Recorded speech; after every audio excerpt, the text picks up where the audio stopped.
Hello అండి, ఎలా ఉన్నారు? అందరూ బాగున్నారా? మేమైతే బాగున్నామండి. మేము భార్గవ్ వీడియోస్ చూడండి. ఇప్పుడు ఏం చెప్పబోతున్నానని ఆలోచిస్తున్నారా? మీ ముందుకు చిన్న వంటతో వచ్చానండి. చూడండి, ఇదేంటా అని ఆలోచిస్తున్నారా? క్యారెట్ ఫ్రై అండి. ఇది ఉన్నదంటే మరొక కూర అవసరం లేదు. ఒట్టి ఫ్రైతోనే భోజనం మొత్తం తినేయచ్చు.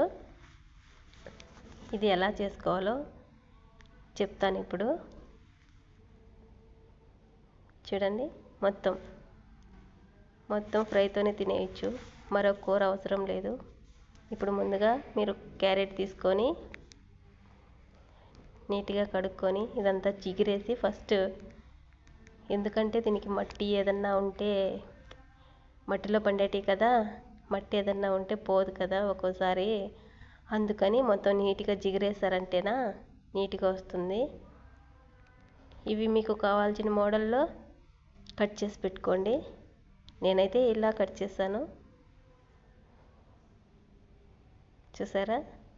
దానికి కావాల్సినవి అవి: తెల్లగడ్డ, ఎర్రగడ్డ, కరివేపాకు, ఒట్టిమిరపకాయ, క్యారెట్ ముక్కలు. ఇప్పుడు పెనం పెట్టుకుందాము. పెనం బాగా వేడెక్కాక కొంచెం ఆయిల్ వేయండి. కొంచెం కాదు, మరి కొంచెమే వేయండి.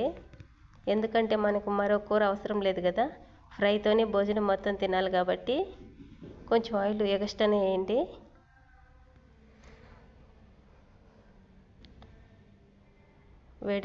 ఆయిల్ వేడెక్కాక కొంచెం శనగపప్పు,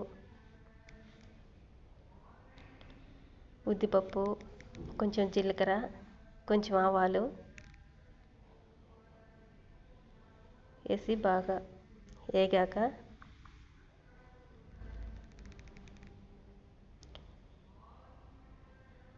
తర్వాత ఒట్టిమిరపకాయ, కొదవ ఇవన్నీ వేసేసేయండి. తెల్లగడ్డ. ఏంటి ఇది కూడా చెప్పాలా, మాకు తెలీదా అని మీరు అనుకోవచ్చు.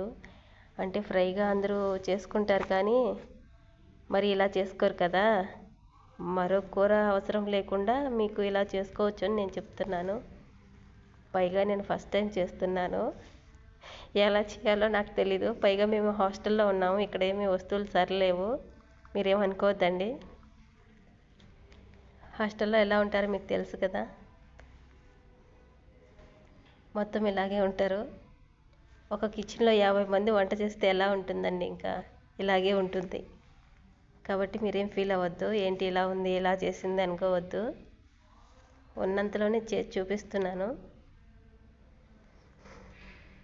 మొత్తం ఫ్రై అయిందాక వెయిట్ చేయండి. బాగా కల తిప్పేసి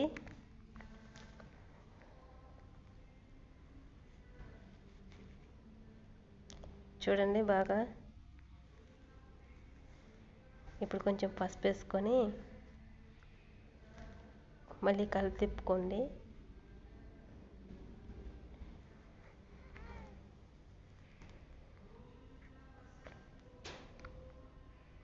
మరీ ఎక్కువగా ఏగినాయంటే బాగోదండి, టేస్ట్ పోతుంది. ఈ కలర్ చాలు.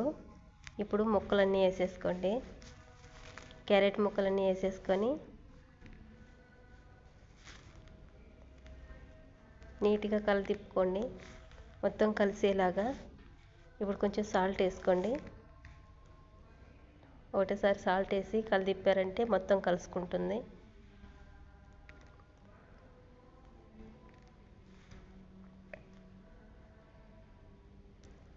ఎందుకంటే బయట వర్క్ చేసేవాళ్ళు 2-3 కూరలు చేసుకోలేరు కదండి, టైం ఉండదు కదా పాపము. ఇలా అయితే ఒక కూరతోనే తినేయచ్చు కడుపు నిండా, అందుకే ఇలా చేస్తున్నాను. మేము ఎప్పుడు ఇలాగే చేసుకుంటాము. అప్పటికప్పటికి ఫ్రై చేసుకోవటానికి చాలా టైం పట్టదు కాబట్టి ఇలాగే చేసుకుంటాము.